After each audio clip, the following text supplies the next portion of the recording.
उत्तर प्रदेश के डीजीपी राजीव कृष्णा धर्मपत्नी के साथ सीतापुर की धार्मिक नगरी नैमिषारण्य पहुंचे। इस दौरान उनका क्या कुछ कार्यक्रम रहा, पुलिस अधिकारियों के साथ उन्होंने एक समीक्षा बैठक भी की है और उसमें जरूरी दिशा निर्देश दिए हैं। पूरी जानकारी के लिए हम सीधे फोन लाइन से जुड़ते हैं इंडिया के editor in chief doctor Pankaj Singh Gaur ji के पास। तो सर, यूपी के जो डीजीपी हैं राजीव कृष्णा आज धार्मिक नगरी नैमिषारण्य पहुंचे। देर रात वो नैमिषारण्य पहुंचे, क्या कुछ उनका कार्यक्रम रहा, पुलिस अधिकारियों के साथ जो उन्होंने बैठक की है उसमें क्या कुछ दिशा निर्देश दिए हैं?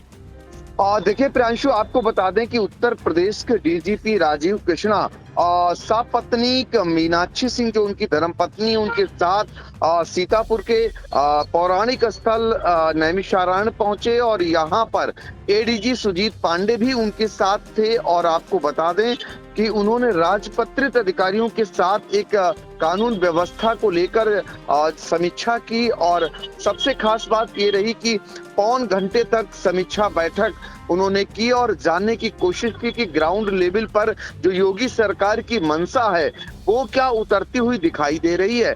ऐसे में जिले के पुलिस मुखिया जो है अंकुर अग्रवाल भी मौजूद थे और जिला अधिकारी अभिषेक आनंद की भी उपस्थिति रही। इसके अलावा दोनों अपर पुलिस अधीक्षक दक्षिणी दुर्गेश सिंह और उत्तरी आलोक सिंह भी मौजूद रहे। सारे सीओज मौजूद रहे और उन्होंने जानने की कोशिश की कि जो मुख्यमंत्री योगी आदित्यनाथ की मंशा है वो उनकी जो प्राथमिकताएं हैं कानून व्यवस्था को लेकर, उन पर अमली जामा जो पहनाया जा रहा है, जमीनी हकीकत क्या है, इसको टटोला, इसको जाना और अपनी प्राथमिकताओं को भी बताया।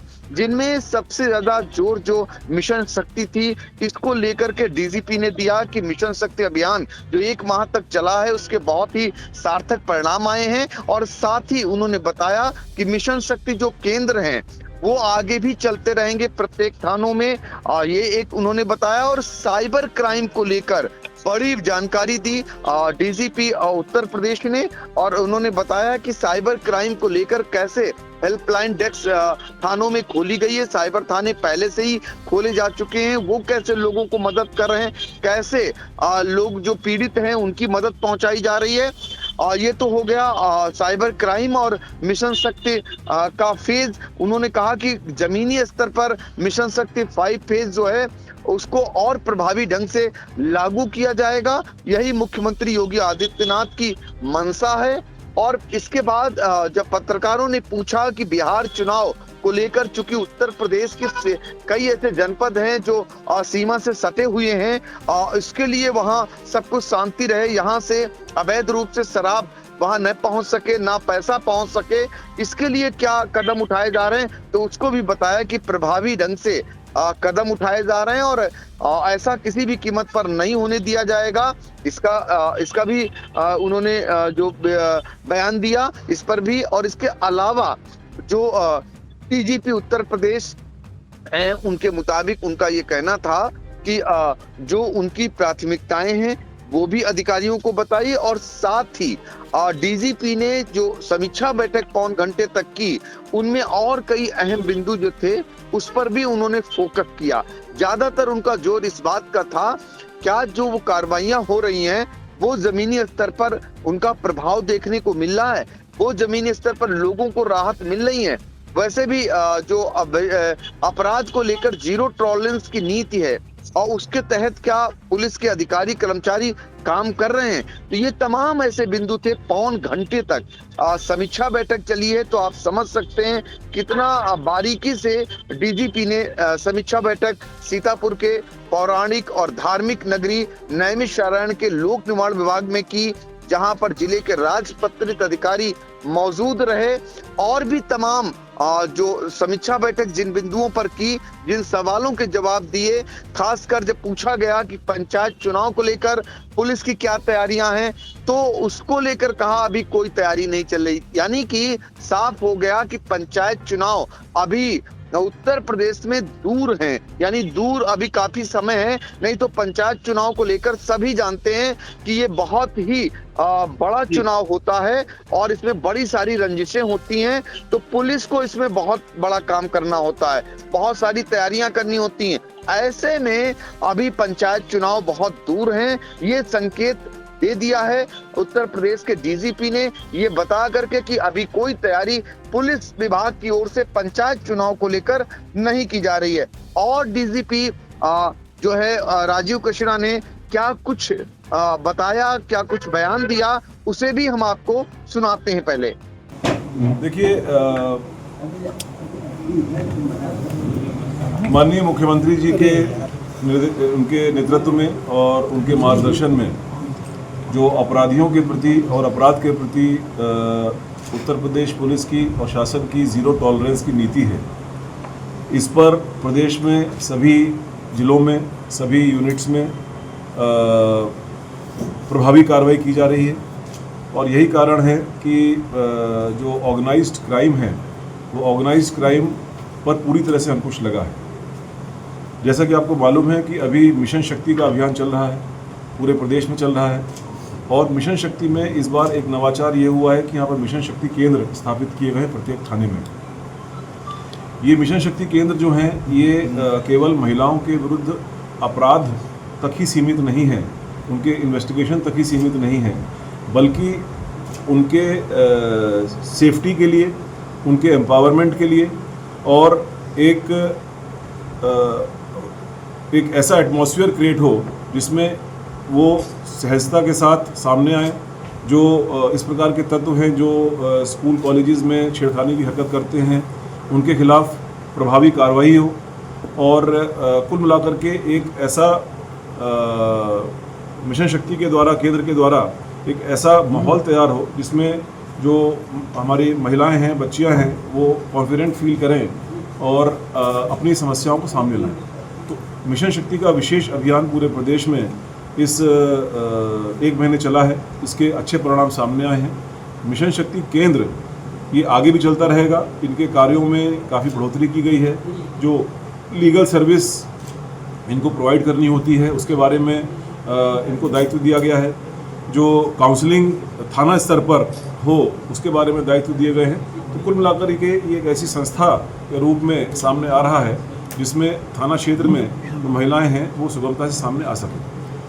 तीसरी चीज़, साइबर अपराधों के बारे में पूरे प्रदेश में जो प्रत्येक पहले पूरे प्रदेश में एक थाना था पूरे लखनऊ में, उसके बाद रेंजेस में थाने बने और अब प्रत्येक ज़िले में थाने हैं। और अब उससे आगे बढ़कर प्रत्येक थाने में एक साइबर हेल्प यूनिट गठित की गई है, जिससे कि कोई भी व्यक्ति जो साइबर क्राइम का पीड़ित है, वो किसी भी थाने में अगर जाएगा तो इमीडिएटली उसकी जो फर्स्ट एड हेल्प है वो उसकी हेल्प हो जाएगी। उसको 1930 पर उसका रजिस्ट्रेशन होता है और इमीडिएटली जो पैसा उसका गया होता है तो वो पैसे को सीजर करने की कार्रवाई की जाती है। वो सीजर जो है पूरे प्रदेश में पहले के मुकाबले करीब 80% बढ़ा है पिछले 2 महीने में। अब पूरे प्रदेश में जितना अमाउंट साइबर क्राइम में जा रहा है उसका करीब 24% हम लोग सीज कर पा रहे हैं और ये प्रक्रिया लगातार इम्प्रूव कर रही है। तो ये कई सारे इनिशिएटिव्स हैं जो माननीय मुख्यमंत्री जी के नेतृत्व में और उनके मार्गदर्शन में सभी जिलों में लिए जा रहे हैं। और इसी कड़ी में मैंने सीतापुर में अधिकारियों से वार्ता की है, उनसे समीक्षा की है, उनके ग्राउंड पर क्या रियलिटी है, ग्राउंड पर क्या फीडबैक है, उसको मैंने लिया है और जो निर्देश दिए संबंध में वो निर्देश दिए। क्या सर इसमें पंचायत चुनाव को लेकर कोई चर्चा हुई?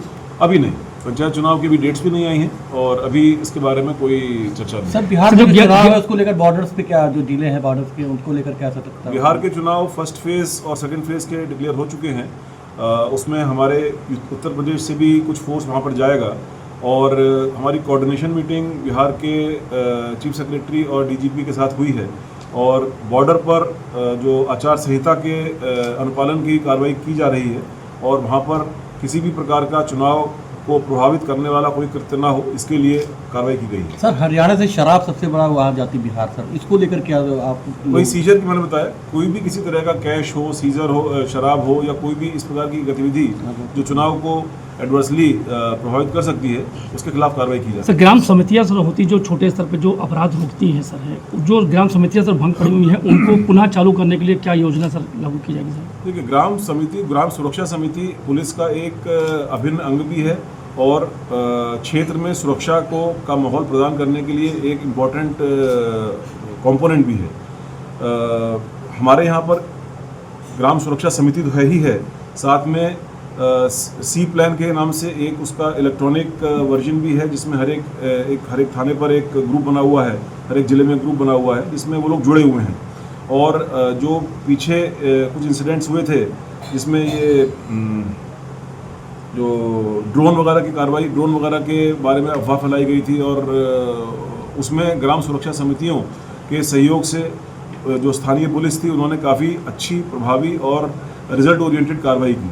तो ये इसको हमेशा त्योहारों पर ही नहीं, हमेशा ये एक सक्रिय रहे और चौकीदार और ग्राम सुरक्षा समिति और पुलिस और प्रशासन इनका सामंजस्य रहे, इसके लिए लगातार कार्रवाई चलती रहती है। एक पत्रकार की सर निर्मम हत्या कर दी गई थी प्रयागराज में, उसको लेकर सर क्या कहेंगे, लाइन ऑर्डर को लेकर? उसमें जो 2 अभियुक्त थे तत्काल गिरफ्तार हुए, उनके विरुद्ध कड़ी कार्रवाई की गई, और किसी भी व्यक्ति के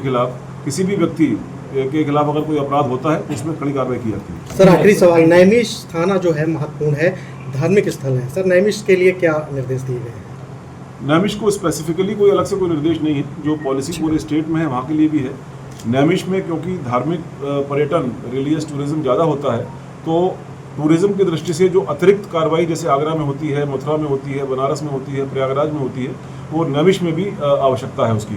और इस लिहाज से अगर आवश्यकता होगी यहाँ पर, वो कप्तान साहब बताएंगे, अगर आवश्यकता होगी तो यहाँ पर और फोर्स को और टूरिज्म पुलिस को भविष्य में इसको लाया जा सकता है। तो उत्तर प्रदेश के डीजीपी राजीव कृष्णा को आप सुन रहे थे। अब हम आपको दिखाते हैं कि जब डीजीपी सपत्नीक मंदिर पहुंचते हैं, ललिता देवी मंदिर, तो वहां पर जो मुख्य पुजारी हैं गोपाल शास्त्री और तमाम उनके साथी सहयोगी, वो ललिता देवी मंदिर में पूजन पाठ कराते हुए, उन्हें दर्शन करवाते हुए, और ये वीडियो आपको दिखा रहा हूँ ललिता देवी मंदिर का है, जहां पर पूजन और दर्शन के लिए डीजीपी सपत्नीक मीनाक्षी सिंह के साथ पहुंचे हुए थे, और एडीजी जो है सुजीत पांडे भी उनके साथ मौजूद हैं, जिले के पुलिस मुखिया और जिला अधिकारी भी मौजूद हैं, और तमाम जो दोनों एडिशनल एसपी सीओज भी हैं।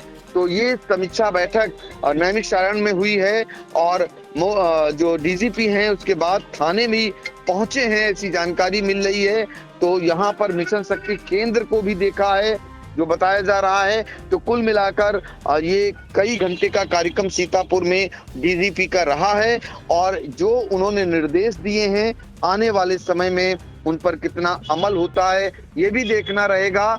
लेकिन इतना जरूर है कि फोकस इस बात पर ज्यादा है कि जो मुख्यमंत्री योगी आदित्यनाथ की मंशा है वो कितनी कारगर हो रही है, जमीनी स्तर पर उसका कितना पालन हो रहा है। जोर इसी बात पर दिया जा रहा है, इसी बात को लेकर कहा जा रहा है, इसी बात को लेकर निर्देश दिए जा रहे हैं, और इसी बात को लेकर आज डीजीपी ने भी निर्देश दिया है। जी, उत्तर प्रदेश के डीजीपी राजीव कृष्णा सपत्नीक मीनाक्षी सिंह के साथ नैमिषारण्य पहुंचे। वहां पर मां ललिता देवी मंदिर में जो है पूजन अर्चन किया, माथा टेका। इसके बाद करीब पौन घंटे तक जिले के अधिकारियों के साथ महत्वपूर्ण बैठक की। पीडब्ल्यूडी गेस्ट हाउस में वो बैठक थी जिसमें उन्होंने जो है हकीकत परखी कि सीतापुर में कानून व्यवस्था का क्या हाल है। इस दौरान उन्होंने बिहार चुनाव को लेकर भी बड़ा बयान दिया है। उनका कहना है कि यूपी के जो जिले हैं जो बिहार से लगते हैं उनके बॉर्डर पर सख्त निगरानी की जा रही है, और उत्तर प्रदेश की जो पुलिस फोर्स है वो भी बिहार जाएगी चुनाव संपन्न कराने के लिए। साथ ही पंचायत चुनाव को लेकर भी उन्होंने साफ कर दिया है कि अभी पंचायत चुनाव दूर है, इसको लेकर अभी कोई तैयारी नहीं की गई है। तो फिलहाल उत्तर प्रदेश के डीजीपी राजीव कृष्णा देर रात सीतापुर की धार्मिक नगरी नैमिषारण्य पहुंचे और कई घंटे तक उनका कार्यक्रम चला, समीक्षा बैठक भी की, और इस दौरान उन्होंने जो व्यवस्था है पुलिस की उसे भी परखा। तो सर, इन तमाम जानकारियों के लिए आपका बहुत बहुत धन्यवाद। Sai Sanjeevani hospital, station road, Sitapur. Sitapur का पहला मल्टी स्पेशलिटी हॉस्पिटल, जहां आपको जनरल फिजिशियन, हड्डी रोग, स्त्री रोग, जनरल सर्जरी, नाक कान गला और न्यूरो के डॉक्टर उपलब्ध हैं। साई संजीवनी में आयुष्मान कार्ड धारकों का मुफ्त इलाज और टीपीए कार्ड धारकों के लिए कैशलेस सुविधा उपलब्ध की गई है। हॉस्पिटल में आईसीयू, वेंटिलेटर, बाईपैप व डायलिसिस की सुविधा भी उपलब्ध है। Sai Sanjeevani hospital, station road, Sitapur.